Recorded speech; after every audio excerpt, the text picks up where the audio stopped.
Bueno, muy buenos días, compañeros, estimado docente.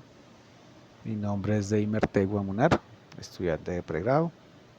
Mi código estudiantil es el 9463.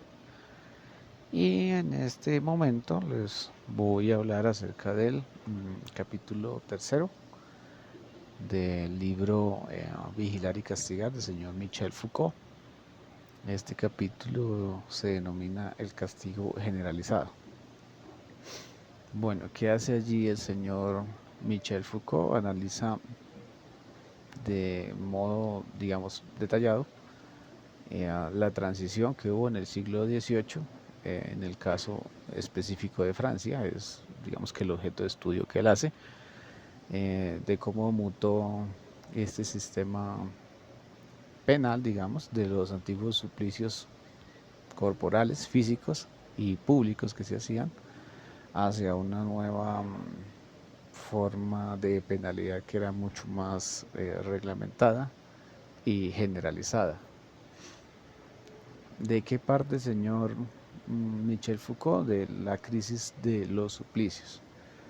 Él comienza, digamos, que señalando que el método de castigo que se manejaba anteriormente, la tortura, la quema, desmembramiento, pues había entrado en una cierta crisis. Y él, digamos, que señala que se debía a varias razones. La principal que él señala era la ineficacia. Él decía que estos castigos excesivamente violentos lo que a menudo generaba eran unas revueltas populares y de algún modo lograba que el público se compadeciera con el condenado, llegando casi que a identificarse con él y entonces de algún modo sublevarse ante el poder que lo castigaba de esa manera. Otra de las causas de la crisis era la arbitrariedad, porque pues él señala que estos castigos eran desproporcionados y de algún modo eran inconscientes. Entonces esto denotaba cierta tiranía en el poder que ordenaba ese tipo de castigos. El poder del soberano pues era desorbitante, entonces sí habría una justicia que no era racional. Y otra de las causas que el señor Foucault analiza es la economía política, una de las causas de esta crisis.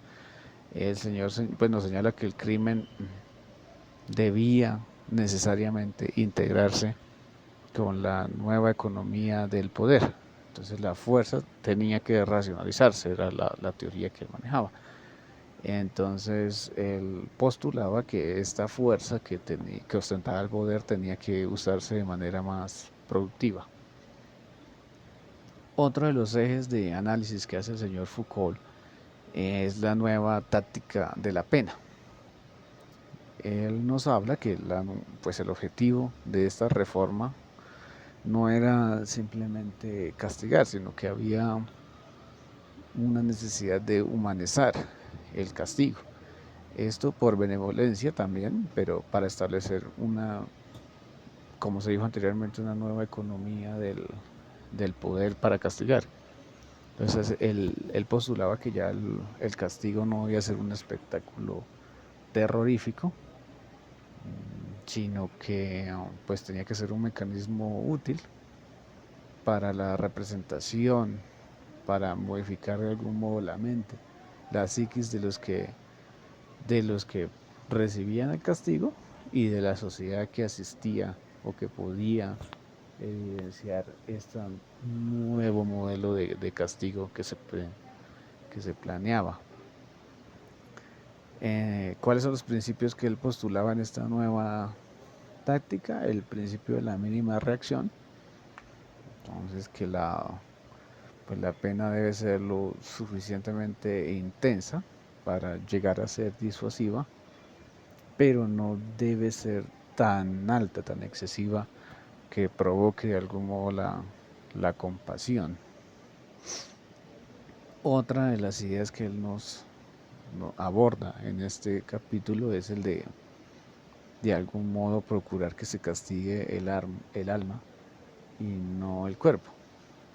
Entonces la pena ideal lo que debe buscar es que se castiguen los intereses, las pasiones y como de algún modo las ideas del individuo. Entonces allí el cuerpo pues ya no debe ser tocado, pues más allá de la libertad de locomoción, por ejemplo.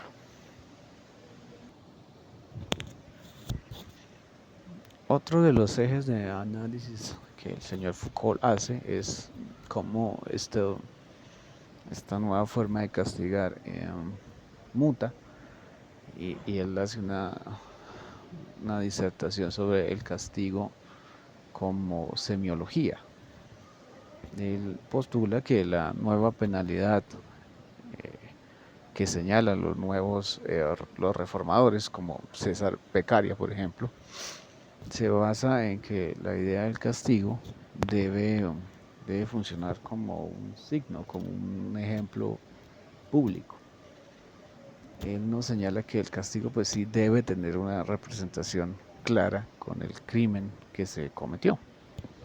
Debe existir una analogía entre la pena y el delito. Por ejemplo, el ladrón pues debe ser castigado con una pena que signifique la pérdida de sus bienes, por ejemplo, o la exclusión de la sociedad. Ese es, ese es uno de los ejes modificatorios en el castigo. Otro sería lo que él denomina como el sistema de obstáculos, que lo que busca es construir como un sistema de castigos que actúe como un conjunto de barreras o obstáculos en el imaginario colectivo, donde pues la idea del castigo debe ser inseparable con la idea del crimen. De esta manera, quien piensa en robar pues debe pensar indirectamente en la pena asociada. Forzosamente ligado a esta idea del castigo como semiología, también se postula que el Estado, quien ejerce el ius punendi, debe ejercer publicidad y transparencia sobre esos castigos. Los castigos deben ser públicos, deben ser claros, y pues las consecuencias deben ser accesibles a todos. De esta manera lo que se lograría será establecer como una ley que más que ley va a proveer una lección que va a ser constante y va a estar siempre presente en la idea de la sociedad.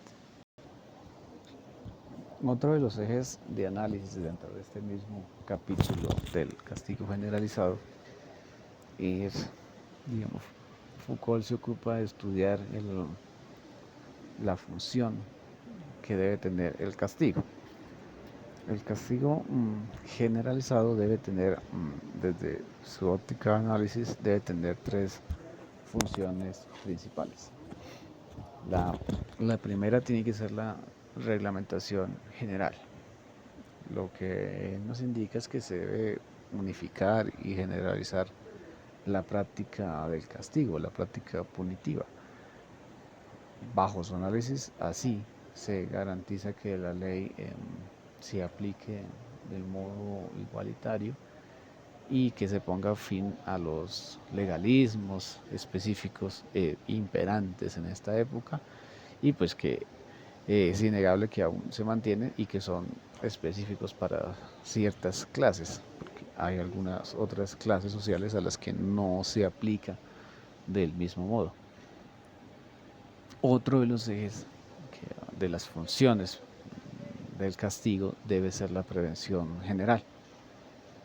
Él indica que el castigo se debe convertir en un mecanismo que impida la repetición de estos delitos y de estas conductas en el futuro. En la teoría que él nos indica, pues esta prevención general lo que hace es actuar sobre la mente de los posibles infractores, no tanto ya sobre quienes cometieron el delito, sino, bueno, aunque también, pero que tenga un fin disuasorio de la conducta en el resto de la sociedad. Y una tercera finalidad de esta función de castigar sería la corrección específica, lo que él denomina como la corrección específica, que él indica que bien es cierto que no es la prisión la única forma de castigo, pero él plantea ya la necesidad de corregir al individuo a través de la pena, pero orientándolo hacia un comportamiento que lo, que lo haga más útil, que lo haga partícipe de la sociedad, que no que forzosamente lo excluya a pesar de la pena privativa física. Entonces el señor Foucault, que a través de estas varias ideas que señala en este capítulo del castigo generalizado, lo que nos señala es cómo la reforma del siglo XVIII, la reforma penal, no fue necesariamente un acto de bondad, sino que se hacía necesaria en su momento y representaba más bien una reorganización tecnológica del ius punendi, del poder para castigar que reposaba en el Estado. Lo que señalaba era pues que el foco del castigo sobre sobre el cuerpo sufriente, tenía que moverse, mutar de ahí para de algún modo recaer sobre el alma o sobre la mente del individuo, utilizando la pena como un sistema de signos sociales, y que de alguna manera eso pues revirtiera en una táctica de prevención, en una prevención general del delito. Bueno, ya finalizando, digamos que sintetizando un poco el capítulo, entonces tenemos que decir que el, el castigo, aparte del análisis del castigo, era como un espectáculo, pues, tenía un fin público que giraba únicamente en torno al espectáculo que se producía. Pero ese espectáculo que marcaba el cuerpo era un ejercicio del poder del soberano y se ejercía directamente sobre el cuerpo, sobre la humanidad, sobre la carne del condenado. Y a eso se le llamaba suplicio. ¿Por qué desaparecen estos suplicios? Él dice que eran ineficaces, generaban piedad y de algún modo eran como un simiente de revueltas, mas no necesariamente de sometimiento. De algún modo entonces el espectáculo se volvía contra el poder. Lo siguiente a la arbitrariedad, porque pues eran inconscientes, unos castigos inconscientes y eran desproporcionados. Entonces él resalta la necesidad de virar ese pensamiento, ese planteamiento, esa posición más hacia una justicia racional. Y el tercero, que era la economía política, esas son las causales de como la crisis del suplicio. La economía política, porque la vida del condenado era vista como un recurso que se agotaba, se destruía. En esta nueva economía, pues lo que se necesitaba era que la fuerza y el tiempo que empleaba el Estado fueran productivos, no necesariamente destructivos. Luego giran o da el viraje a la nueva táctica de la pena, donde nos indica que la reforma pues no es ni mucho menos benevolente, sino es una traducción de esa necesidad del Estado de hacer o emplear una economía en la misma facultad o el poder que tiene para castigar. Nos señala que nuevamente que castigar el alma no se trata de castigar el cuerpo, entonces subsiste la idea de que la pena debe atacar la representación misma del delito, es decir, las ideas, como se dijo ya, los intereses o la voluntad del individuo. Entonces el cuerpo solamente se limita en este aspecto de locomoción, se excluye físicamente, digamos, de la sociedad, pero no tiene por qué haber otra represalia más sobre la humanidad del individuo. Y el principio de mínima reacción. Él postula que pues, la pena es justa en la medida que es suficiente para disuadir el comportamiento o la repetición por parte del individuo y la reproducción de ese comportamiento por parte de la sociedad. Nuevamente nos dice que la pena debe ser un signo social, debe representar un signo social, o sea, se transforma de algún modo en un lenguaje, en la idea que el Estado quiere representar y cómo puede él o está plenamente facultado para castigar determinadas actitudes o acciones que el mismo Estado interpreta como nocivas para todo el cuerpo general para todo el cuerpo general del Estado, de la nación. Nos indica pues que la pena debe ser un signo, el castigo debe tener analogía con el crimen. Eh, Nuevamente reitera el tema del sistema del obstáculo, que lo que busca es una conexión mental instantánea, que todo sujeto de la sociedad pueda prever que existe una relación entre el delito y la pena, y pues que, por ejemplo, una idea de robar lleva inmediatamente ligada a la idea del castigo por esa misma conducta. La ley debe prever esas consecuencias y el Estado pues en procura de hacer más efectiva este nuevo modelo de castigo, pues es necesario que haga uso de la publicidad y la transparencia con la que cuenta, para que este tipo de castigos sean plenamente conocidos por todos los miembros de la sociedad. Entonces, de algún modo, este castigo, sin necesidad de recurrir a la pena física, inevitablemente sí funciona como una lección pública. Ya cerrando, las funciones del castigo, pues la pena generalizada, como ya se dijo, tiene unos objetivos claros. Primordial pues es que debe haber una reglamentación general, uniforme. Lo que se busca es que se unifique esta administración de justicia y digamos de algún modo terminar con estos ilegalismos que se aplicaban a algún tipo de sujeto y a otro tipo de sujeto en las mismas condiciones fácticas no se llegare a aplicar. Lo que busca es también una prevención general, evitar que los crímenes, ya digamos el castigo de los crímenes no se actúe sobre el cuerpo, sino que haya una actuación sobre la mente de la población, aún si alguien no ha consumado este tipo de delitos, sino que se desincentive desde la misma idea, desde la misma noción del castigo.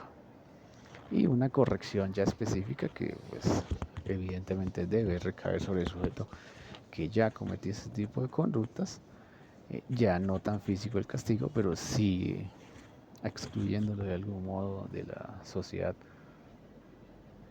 a través de medidas intramurales que ya se preveían en ese momento pues en el que Michel Foucault entra a hacer el análisis, como se dijo, Francia del siglo XVIII.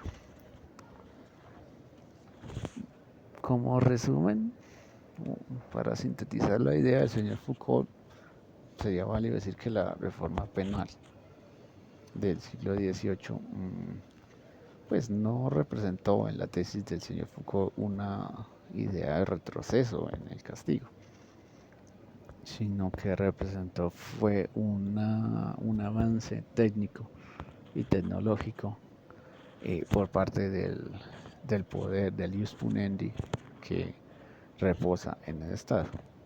Entonces, lo que hubo fue una modificación técnica por parte de este poder que pasó pues de la destrucción visible del cuerpo a una gestión, digamos, invisible en la mente y en la conducta social de los individuos que forman parte de la sociedad. Eso sería todo, docente, compañeros. Muchas gracias.